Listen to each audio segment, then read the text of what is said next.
استغفر الله العظيم الذي لا إله إلا هو الحي القيوم وأتوب إليه. استغفر الله العظيم الذي لا إله إلا هو الحي القيوم وأتوب إليه. استغفر الله العظيم الذي لا إله إلا هو الحي القيوم وأتوب إليه. استغفر الله العظيم الذي لا إله إلا هو الحي القيوم وأتوب إليه.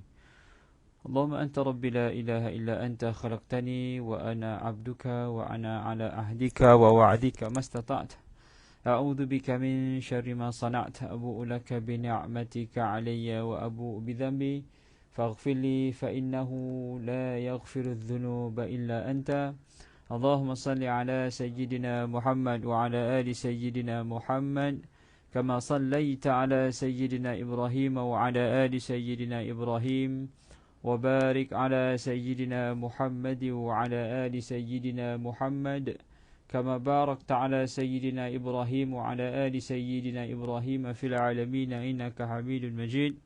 أصبحنا على فطرة الإسلام وعلى كلمة الإخلاص وعلى دين نبينا محمد صلى الله عليه وسلم وعلى ملة أبينا إبراهيم حنيفا وما كان من المشركين.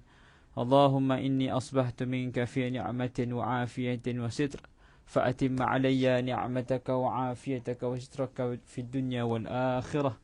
اللهم ما أصبح بمن نعمة أو بأحد من خلقك فمنك وحدك لا شريك لك فلك الحمد ولك الشكر. يا ربنا لك الحمد كما ينبغي لجلال وجهك الكريم وعظيم سلطانك.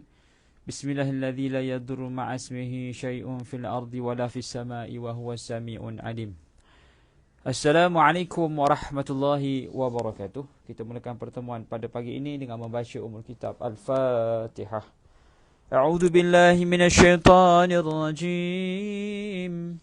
Bismillahirrahmanirrahim. Alhamdulillahi rabbil alamin arrahmanir rahim maliki yaumiddin. Iyyaka na'budu wa iyyaka nasta'in. Ihdinas siratal mustaqim.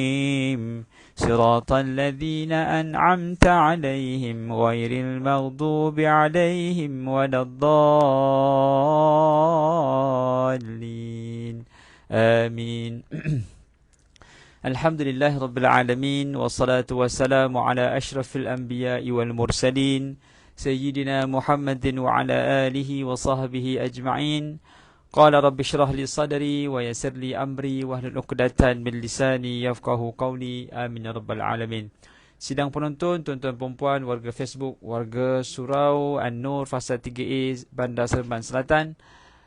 Pertama dan selamanya kita merafakkan syukur pada Allah Ta'ala kerana diberikan peluang dan ruang untuk bertemu pada pagi hari Jumaat Sayyidul Ayyam, penghulu segala hari, 9 Ramadan pada pagi ini. Mudah-mudahan Allah Subhanahu Wa Ta'ala terus kurniakan kekuatan pada kita semua untuk berada dalam suasana ketaatan. Percayalah dengan yakin, pertemuan kita dengan bulan Ramadan ataupun pertemuan kita dengan hari Jumaat ini bukanlah secara kebetulan. Ya, dalam hidup bagi orang beriman tak ada kebetulan.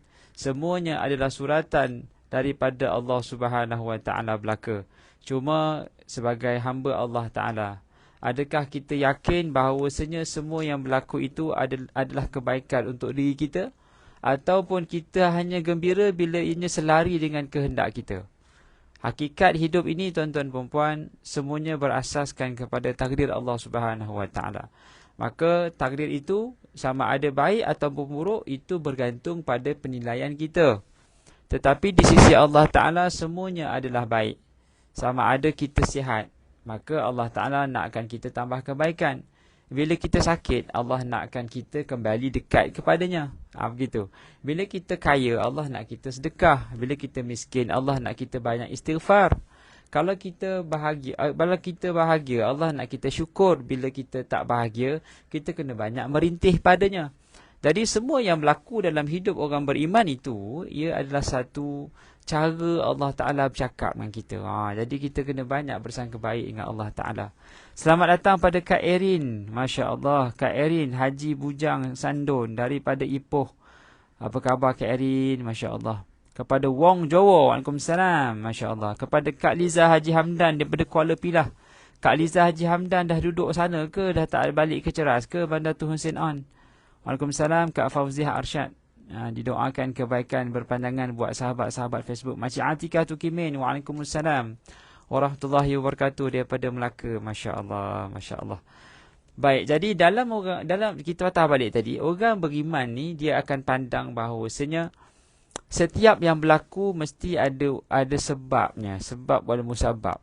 Ya, kita mana nak faham bahasa Tuhan yang tinggi larasnya. Kita hanya boleh bergantung pada kefahaman kita yang serba terbatas ini. Kalau kita cuba nak faham bahasa Tuhan, ialah kita kena banyak hubungan kita dengan Allah Ta'ala. Kita kena banyak memerhati, bukan dengan mata kepala, tetapi kita kena perhati dengan mata hati. Orang yang boleh bercakap dengan Allah Ta'ala ni, dia boleh pandang Allah Ta'ala ni dengan mata hati, itulah orang yang terbaik. Kalau dia pandang dengan mata kepala, dia tak nampak. Dia tak nampak kenapa bila dia sedekah, dia dapat duit banyak, dia tak nampak. Dia tak nampak kenapa kalau dia buat baik dengan orang, maka dia akan dibuka pintu rezeki, dia tak nampak. Sebab mata kepala hanya boleh menilai apa yang ada di tangan. Waalaikumsalam. Masya Allah. Mendengar sekali hantar anak sekolah. Masya Allah. Ya, orang yang menilai dunia ini dengan mata kepala, dia hanya boleh nilai apa yang ada di tangan. Bukan dia nilai apa yang dia bakal nampak dengan mata hati. Begitu. Jadi dalam kitab Wasiat Imam Ghazali ni, Minhajul Abidin, sama-sama Makcik Atikah, Masya Allah, tahniah kepada semua yang hadir.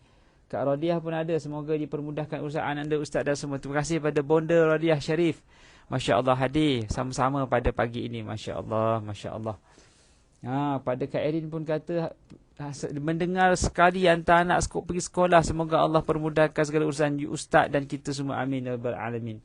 Hari ni saya masih duduk di Ceras Ustaz, balik berpuasa bersama bonda tercinta. Pagi ni balik Ceras, Masya Allah. Didoakan Kak Liza Haji Hamdan selamat sampai ke Ceras, insya-Allah ke Ceras, amin ya rabbal alamin.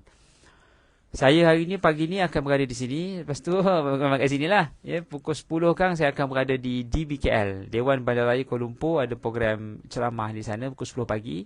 Kemudian tengah hari saya akan bertazkirah Jumaat di Masjid Lama Al-Hidayah Taman Melawati. Petang saya akan live di Facebook TV Masjid Al-Mardiyah. Kemudian malam saya akan jadi imam tarawih di Masjid Al-Mardiyah. Selepas itu saya akan ke Tijani UK Perdana, akan ada jemputan tazkirah lepas tu, Masya Allah. Jadi subhanallah. Masya Allah, tahniah ada bonda lagi betul ya. Lovely ibu, Masya Allah, Masya Allah, amin rabbal alamin. Baik. Jadi kita bicarakan tadi, dalam hidup orang beriman, semua yang berlaku adalah kehendak dia. Jadi macam mana kita nak faham bahasa Tuhan ni? Kita nak kena faham bahasa Tuhan ni, ialah sama ada kita kena banyak memerhati dan kita kena berdampingan dengan orang yang betul. Kalau kita berdampingan, sebab tu Nabi SAW suruh kita berdamping dengan orang yang susah. Sebab bila berdamping dengan orang susah ni, kata Nabi SAW, dia akan mendidik diri kita untuk banyak bersyukur. Kalau kita duduk dengan orang yang lebih kaya daripada kita, maka kita tak akan ada rasa syukur sebab kita nak dapat apa yang dia ada, kita tak ada. Tapi kalau kita duduk dengan orang yang lebih susah, kita akan rasa banyak dah nikmat aku ada ni sebenarnya, yang aku tak reti nak bersyukur lagi apa hal. Gitu. Sebab itu duduk dengan orang yang miskin ni adalah satu sunnah Nabi SAW, supaya kita berasa cukup. Tapi dari sudut sifat manusiawi, kita kena duduk dengan orang yang kaya-kaya supaya kita rasa tercabar, supaya kita nak jadi kaya macam dia. Tapi Nabi SAW sebut apa? Ya Allah, jadikan aku di kalangan orang yang miskin. Maksud Nabi nak berada di kalangan orang miskin supaya apa? Supaya ada timbul rasa syukur pada Allah Subhanahu Wa Taala. Bonda Radiah kata penuh jadual Ustaz. Allahu Akbar. Macam itulah bonda. Ya kita ni, saya ni dulu saya kerja full time. Jadi kalau kerja full time, kerjanya busy lah. Masuk pukul 8, habis pukul 5. Masuk pukul 9, habis pukul 6. Dulu saya head of department, jadi ketua pegawai, jadi pegawai syariah, ketua department. Busynya kod lain, ya, 8 jam pejabat. Sekarang ni kerjanya tidak di pejabat, kerjanya adalah ceramah aja. Tapi masa di pejabat dulu pun memang saya ceramah jugalah. Ceramah dekat department lain. Itu kan ceramah, mengomel, komplain. Bila nak hantar report? Bila nak hantar report? Jadi orang rasa macam, Ustaz Sabran ni agresif sangat. Jadi saya pun tak apalah. Saya boleh ceramah di luar.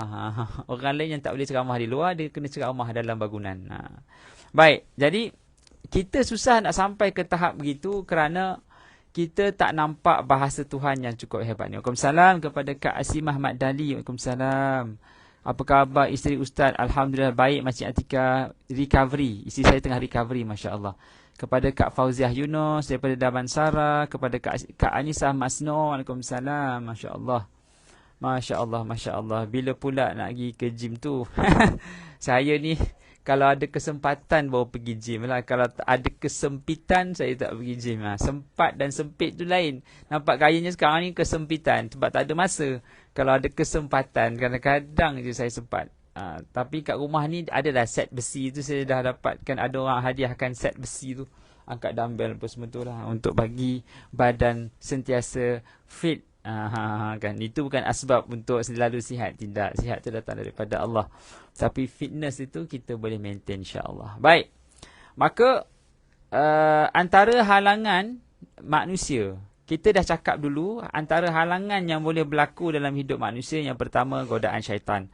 Bila syaitan ada, bisikan syaitan, maka kita susah nak taat, kan? Yang kedua, kerana kita punya hati keras. Bila hati keras, kita pun susah nak taat pada Allah. Itu halangan lah. Yang ketiga, kenapa kita susah nak faham bahasa Tuhan ni, halangan dia adalah kerana ilmu kita tak tinggi mana. Jadi bila ilmu kita terbantut ataupun ilmu kita terhalang, kita tak faham bahasa Tuhan ni. Jadi kita kena pandang jauh sikit, kena tambah ilmu. Kita nak tambah gaji, kita kena tambah ilmu. Pergi kursus A, pergi kursus B, kita buat kerja A, buat kerja B. Baru kita tambah knowledge, baru kita naik gaji. Tapi sayang, dalam bab agama ni kita tak nak tambah ilmu. Kita tak nak tambah ilmu, macam mana kita nak fokus lebih dalam solat supaya solat kita lebih berkualiti dengan khusyuk. Kita tak faham macam mana nak tambahkan khusyuk, Ustaz. Kita rasa apa yang kita faham maksud itu sudah cukup. Sebenarnya kata Imam Abu Laith As-Samarqand, mesti ada rasa malu, mesti ada rasa harap, barulah solat itu bertambah baik. Baik. Antara yang keempat, kenapa manusia susah untuk taat pada Allah Ta'ala? Kerana dia bersama dengan kawan-kawan yang tak nak dia taat pada Allah. Ni musibah. Sebenarnya kita nak jadi baik ni, kita kena invest pada kawan yang betul. We must be surrounded by correct person. Kalau kita nak jadi orang yang baik, kita kena duduk dengan orang yang baik.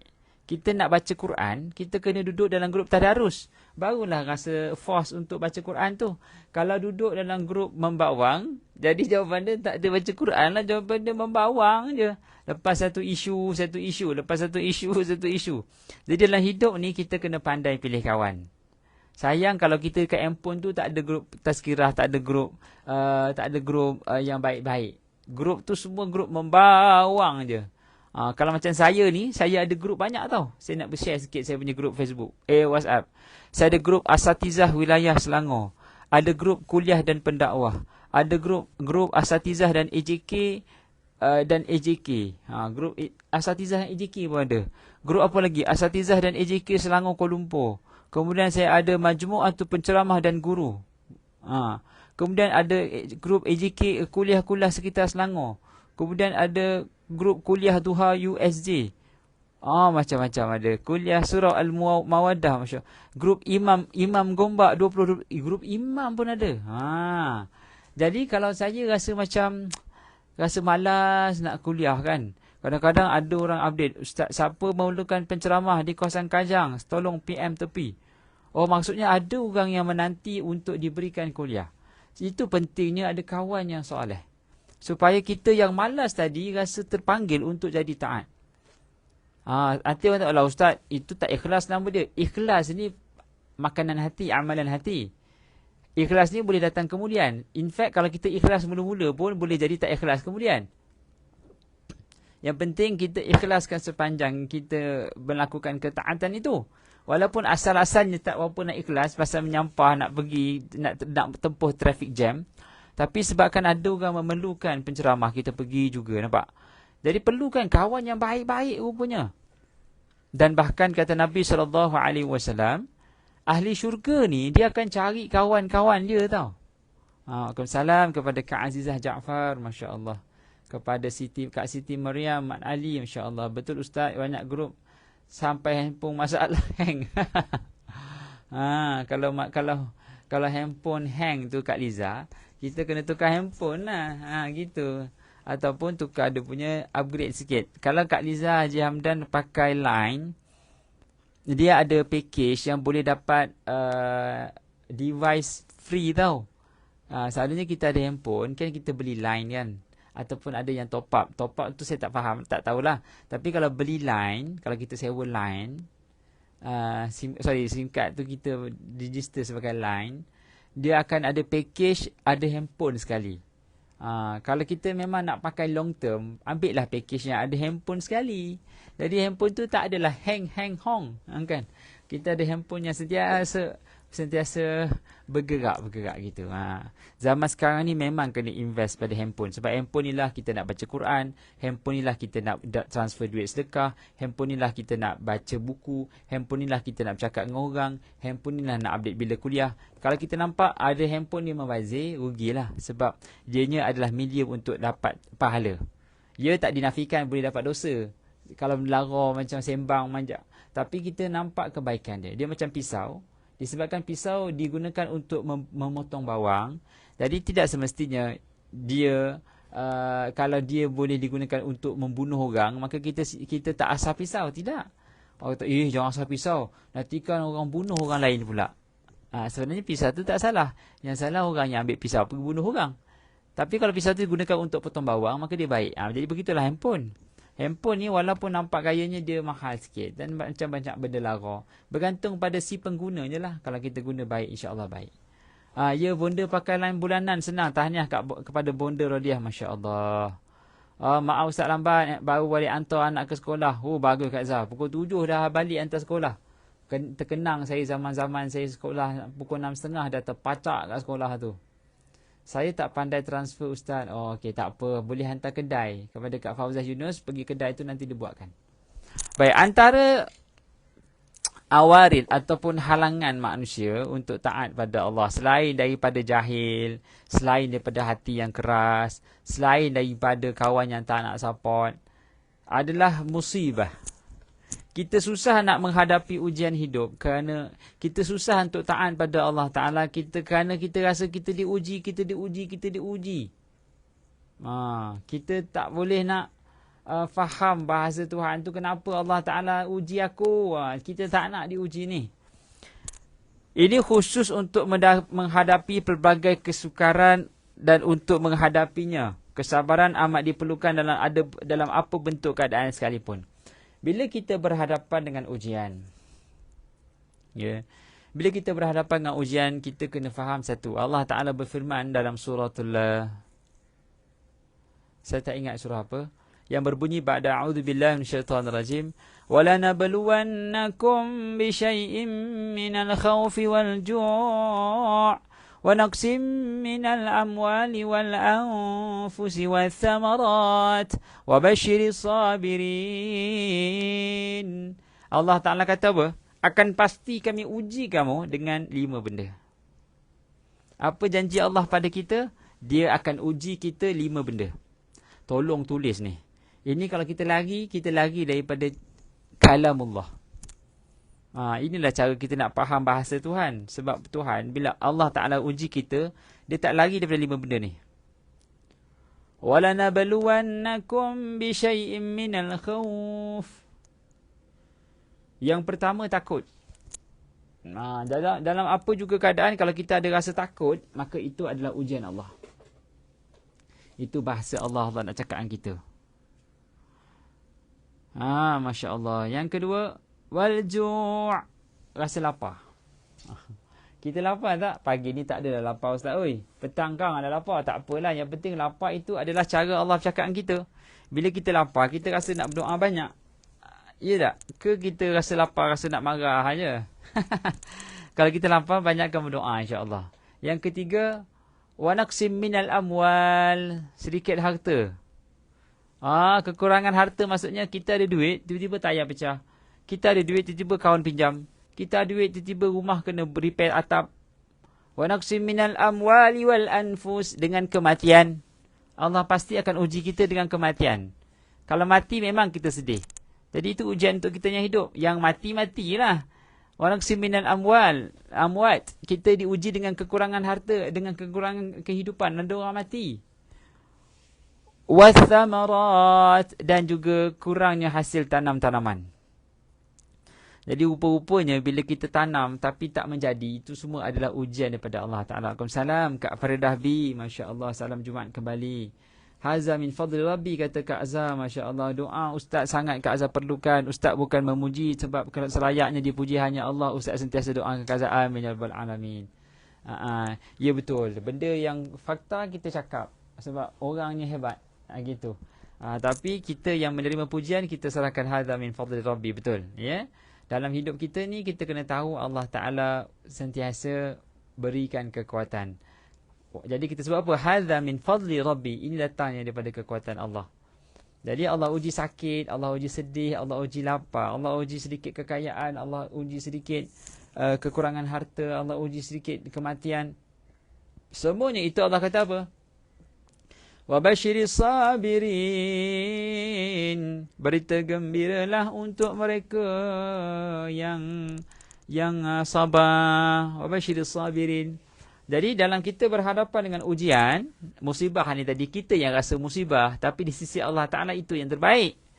Jadi ada beberapa range, saya dah sebut dah hari tu. Pertama, kalau kita marah-marah pada ujian, kita sedih, kita kurang harta, kita marah. Kita ada orang sakit, kita marah. Kita ada kematian, kita marah. Marah aja. Maka nilai kita jatuh. Sebab Allah nak tengok orang yang sabar. Kalau marah-marah, maka tak sabar. Maka kalau tak sabar, Allah awal-awal lagi kita dah tak layak untuk dinilai.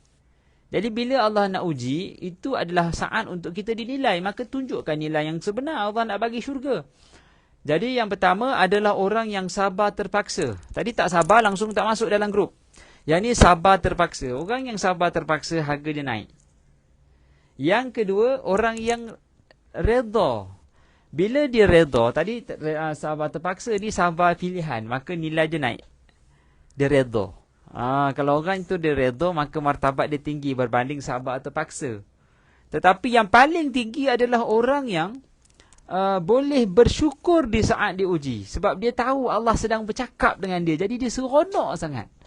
Kita seronok tak kalau menghadap Sultan? Saya baru ni pergi ambil watikah Sultan tau. Rasa seronok sangat bila kita jumpa Sultan. Kita rasa sangat privilege. Privilege ni kita rasa sangat istimewa. Sebab apa? Sebab kita rasa special lah. Orang lain imam juga tapi tak menghadap Sultan. Orang lain boleh jadi imam, hafal Quran juga. Kita hafal Quran, kita hafal, tapi yang banyaknya yang yang hapus. Yang lain hafiz, kita hafuz. Tapi dapat jumpa Sultan. Walaupun kita tak hafal sangat. Saya rasa sangat istimewa pada ketika itu. Sebab Allah Ta'ala pilih kita jumpa orang yang kita rasa dia hebat. Rupa-rupanya itulah bahasa Tuhan. Tuhan nak bercakap dengan kita. Aku bagi kau peluang untuk jadi imam. Aku bagi kau peluang untuk menikmati berhadapan dengan Sultan ambil watikah. Tapi kamu tak hafal Quran ke? Macam itulah lebih kurang. Jadi subhanallah, bahasa Tuhan ni kita kena faham. Bila Allah datangkan ujian, kita pilih untuk redha. Bila Allah datangkan nikmat, kita pilih untuk bersyukur. Ya, kita pilih untuk bersyukur. Jangan kita kufur pula, kita tanya lagi bila. Kita syukur dulu. Apa-apa hal pun kita tingkatkan nilai kesyukuran di atas segala nikmat yang Allah berikan. Gitu. Masya Allah. Ustaz, memang Ustaz. Kak Zah. Langsung tak sabar terpaksa. Boleh syukur saat diuji. Betul. Orang yang hebat ni dia boleh syukur. Jadi tanya balik, kita dah syukur belum pada Allah Ta'ala? Orang yang syukur ni dia akan sentiasa cari nikmat. Macam mana kita nak syukur? Macam mana kita nak ajar diri kita syukur? Rupa-rupanya syukur ni dia perlu pada proses. Dia tak boleh immediately, akulah orang yang bersyukur. Tidak. Dia ada proses yang perlu kita lalui supaya setiap kali ujian sampai, kita boleh pick up yang baik, bukan yang jahat. Nak melahirkan ataupun diri yang senang selalu bersyukur, dia kena ajar diri kita untuk buat senarai. Senarai nikmat, senarai musibah. Contohnya kita buat senarai. Hari ni kita sakit. Okey, hari ni aku sakit kepala, demam. Di sebalik kita demam tu, apa yang kita dapat untuk nikmatnya? Bila aku demam, aku tak pergi kerja. Satu, baik. Yang kedua, aku dapat masa berehat. Dua. Yang ketiga, Allah dekat. 4. Yang kelima, kalaulah ziarah orang sakit pun dapat doa 70,000 malaikat. Aku yang sakit, doa dimakbulkan. Yang keenam. Jadi walaupun kita rasa kita dapat satu sakit itu demam, tapi rupa-rupanya kita ada 8 lagi kebaikan yang Allah sediakan untuk kita yang sakit. Jadi itu cara kita nak didik diri kita untuk bersyukur. Bila Allah bagi kita kekurangan harta, bila kita kurang harta, apa yang kita dapat? Kita dapat kurang harta lah. Okey, itu fine. Itu benda yang patut kita rasa sedih. Baik, di sebalik itu, apa yang Allah nak bagi? Yang pertama, Allah akan suruh kita bersentiasa dekat dengan dia berdoa. Satu, kebaikan. Yang kedua, Allah Ta'ala suruh kita muhasabah balik harta yang kita ada sebelum ni, kenapa kita tak simpan? Dua, yang ketiga, Allah Ta'ala bagi tahu ke kita, setiap kali ujian sampai akan adanya nikmat yang akan datang. Inna ma'al usri yusra. Kita kena yakin. Allah ajar kita untuk yakin pada ayat itu. 4. Bila kita susah, kita tak ada duit, Allah Ta'ala beri kita ganjaran untuk kita banyak bermunajat pada Allah Ta'ala. Gitu. Lagi banyak sebenarnya kita akan dapat. Jadi di saat ujian sampai, kita pilih untuk bersyukur kerana kita telah latih diri kita untuk melihat nikmat yang banyak. Nikmat lah. Bila Allah Ta'ala matikan orang yang kita sayang, apa pengajaran yang kita boleh ambil? Pertama, Allah bagi kita wake up call, yang kita ni akan mati juga. Kemudian Allah Subhanahu Wa Ta'ala bagi kita peluang untuk kita muhasabah. Kita juga akan terbujur kaku macam dia. Tahu tak? Tak yang mahal sangat pun ujian untuk kita sedar ni. Hanya Allah matikan orang lain, itu adalah ujian untuk kita, ataupun pengajaran untuk kita sedar yang kita akan mati. Masya Allah. Nak pergi ke Masjid Shah Alam. Masya Allah. Moga dipermudahkan kepada Kak Azizah Jaafar. Nanti kirim salam ke Imam Masjid Negeri Shah Alam, kawan saya tu. Masya Allah. Masya Allah. Lama dah saya tak pergi ke Masjid Shah Alam. Last kali saya pergi tahun 2016. Saya kuliah subuh kat Dewan Bawah tu. Lepas tu saya tak pergi dah. Jauh, ya Allah Akbar. Kepada Kak Rafi'ah, bersyukur ada proses. Ajar diri kita buat senarai ujian dan nikmat. Listkan sebab dan akibat daripada ujian dalam bentuk nikmat. Baru kita syukur. Ya betul Kak Rafi'ah. Kita kena buat senarai. Kita kena ajar. Kita kena didik diri kita untuk buat kebaikan. We need that process. Kita tahu, kita dah cakap dah dulu, kita ada raw material, bahan mentah. Kita ada proses dan kita ada result. Result yang kita nak, macam mana kita lebih bersyukur. Bahan mentahnya kita. Jadi proses apa yang kita nak lalui adalah kita sentiasa menyelidiki kebaikan yang ada di sebalik ujian.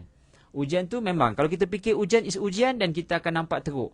Tapi kalau kita ada pandang 2-3 layer, 2-3 lapis lagi, kita akan nampak hikmah yang sangat dahsyat. Baik. Jadi subhanallah.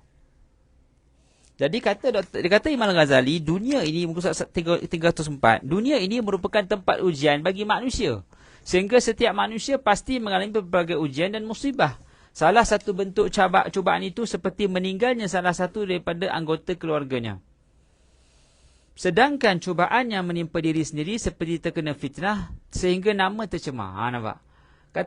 Kata Imam Al-Ghazali, salah satu cara Allah Ta'ala uji kita, pertama sekali Allah matikan ahli keluarga kita. Dan yang kedua, Allah Subhanahu Wa Ta'ala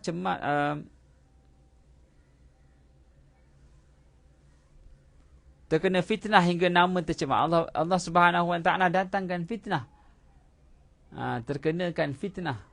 Terkenakan fitnah untuk maksudnya nama tercemar lah, nama tercemar gitu. Terdapat juga musibah yang berkenaan dengan harta benda. Contohnya, rumah dimasuki pencuri atau tertipu sehingga menderita kerana kerugian harta benda. Dalam menghadapi segala cubaan ini, kita perlu bersabar dan tahan diuji. Kerana jika berlarutan dalam kesedihan, ia boleh menghalang diri kita dari melakukan ibadah kepada Allah. Contohnya macam hilang harta. Kita ada duit banyak, hilang. Semua itu adalah cara Allah Ta'ala bercakap dengan kita. Hilang harta. Kematian. Hilang harta. Nama tercemar dengan fitnah. Orang yang memikirkan dan memerhatikan akhirat akan lebih tenang menghadapi ujian dan lebih bersedia menghadapi banyak ujian. Baru ni anak Kak Azhar diuji sikit, dia dah tak tahan. Kak Azhar pujuk dia, redha dengan ujian Allah. Rupanya dia nampak ada hikmah dia diuji. Dia makin dekat dengan Allah. Alhamdulillah, tahniah Kak Azhar. Masya Allah, tahniah Kak Azhar. Begitulah, ya.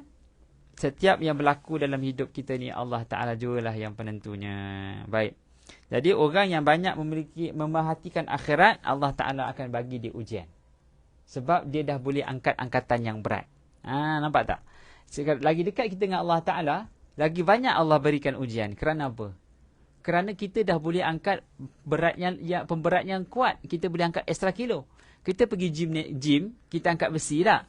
Makin lama kita angkat makin kurang ke makin banyak? Makin banyak. Sebab tu lagi kita dekat dengan Allah Ta'ala, lagi kita sedar Allah Ta'ala Maha Penyayang, Allah datangkan ujian. Sebab apa? Sebab kita dah boleh angkat berat lagi tinggi. Kalau kita lagi dekat dengan Allah Ta'ala, lalu ujian pun tak sampai, tak kenalah. Pasal kita dah kuat. Jadi kita kena angkat lebih sikit. Jadi siapa angkat lebih, dia dapat pahala lebih. Dia dapat syurga lebih. Dia dapat dekat dengan Allah Ta'ala lebih. Jadi bila kita dekat dengan Allah Ta'ala, kita akan diuji. Afahasibtu annama ayaqulu al-amanna wa hum la yuftanun. Adakah kamu boleh mengatakan kamu telah beriman tapi kamu tidak diuji? Jadi insya-Allah kita akan bertemu di siaran yang akan datang. Kita berhenti di sini insya-Allah. Apa yang baik itu daripada Allah Taala, yang kurang itu kelemahan diri saya. Mohon maaf di atas kekurangan. Terima kasih di atas perhatian semua. Aku lumadza tasma'un. Aku qauli hadza wa astaghfirullahal azim li wa lakum wa li jami'il muslimin wal muslimat fastaghfiruh. Wabillahi taufiq hidayah. Wassalamualaikum warahmatullahi wabarakatuh. Mewakili Barisan EJK Surau An-Nur Fasa 3A Bandar Serban Selatan untuk meneruskan aktiviti-aktiviti keagamaan di surau kita, tuan-tuan dan puan, kita perlukan dana. Jadi mari sama-sama kita menyumbang kepada tabung surau 0501 2010 053038 Bank Islam. Tak dapat RM10, RM5 pun tak apa. Kalau rasa boleh bagi RM10, bagilah RM20. InsyaAllah Allah akan buka pintu hikmah. Bukan saya kata, Nabi yang kata. Kalau kita bagi pada kadar yang kita sayang, Allah Ta'ala lagilah tak kedekut nak buka pintu rezekinya pada kita. Sebab dia maha kaya. Aku lumadza tasma'un. Wabillahi taufiq hidayah. Assalamualaikum warahmatullahi wabarakatuh. Jumpa lagi insyaAllah. Assalamualaikum.